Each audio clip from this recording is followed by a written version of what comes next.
Good morning, everyone. Today I want to read some paragraph of my favorite book, The Less Miserable. Rantaray had woken up a few moments before. Rantaray, who we remember, has been asleep ever since the visitor's evening of the upper room of the wine shop, seated on a chair and leaning on a table. He realized in its fullest sense the old metaphor of death drunk, a hideous potion of absinthe water and alcohol had told him in a lethargy. His table being small and not suitable for the barricade, he had been left in the position of it. He was still in the same posture, with his breast bent over the table, his head lying flat on his arm, surrounded by glasses, beer jugs, and bottles. His was the overwhelming slumber of Tobic Bear and satiated leech.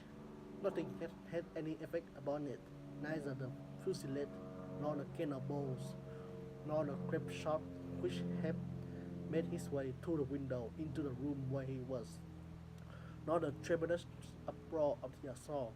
He merely replied to the cannonade now and then by a snore. He seemed to be waiting there for a bullet which should spare him the trouble of waking. Many corpses was strewn around him, and at the first glance there was nothing to distinguish him from those profound sleepers of death. Noise done not rouse the rocket man, silence awakened him. The fall of everything around him should only amounted rather a prostration. The crumbling of all things was his lullaby, the sort of hall which the turmoil underwent in the reason of Angelus was a shock to this heavy slumber. Its presence it had the effect of carriage going at the full a smooth speed, which suddenly began to come to the rest stop. The person dozing within it went up.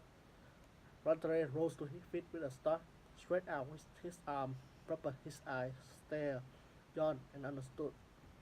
A fit of brokenness reaching its end resembled a curtain which is torn away. One beholds, other single lens, and other wall.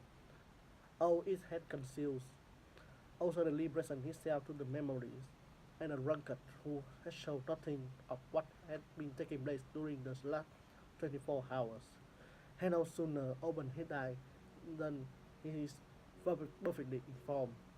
Ideas recurred to him with abrupt lucidity.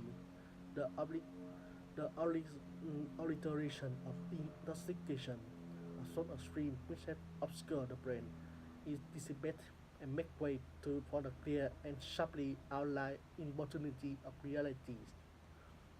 Relegated he was to one corner and sheltered behind the billiard table, the shower, the soldiers whose eyes were fixed on Algeras had not, had not even noticed Rentare, and the surgeon was preparing to repeat his order. The aim. When all was one, they heard a strong voice shout beside them. Long live the Republic! I'm one of them. Rantare had risen. The immense limb of the war command which he had visited, and in which he had had no part, appeared in the brilliant glance of the trigger rocket man. He repeated, Long live the Republic! Crossed the room with a firm stride and placed himself in front of the guns, beside Angelus.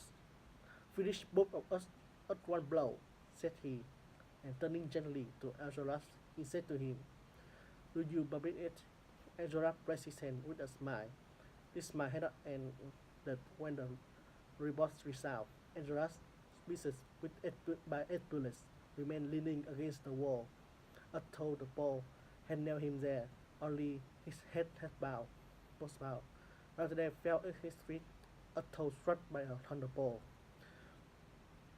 This, this, this paragraph was from the page 2101 in in the book 3 of The Less Miserable. I choose it because it illustrates the last moment of two different men.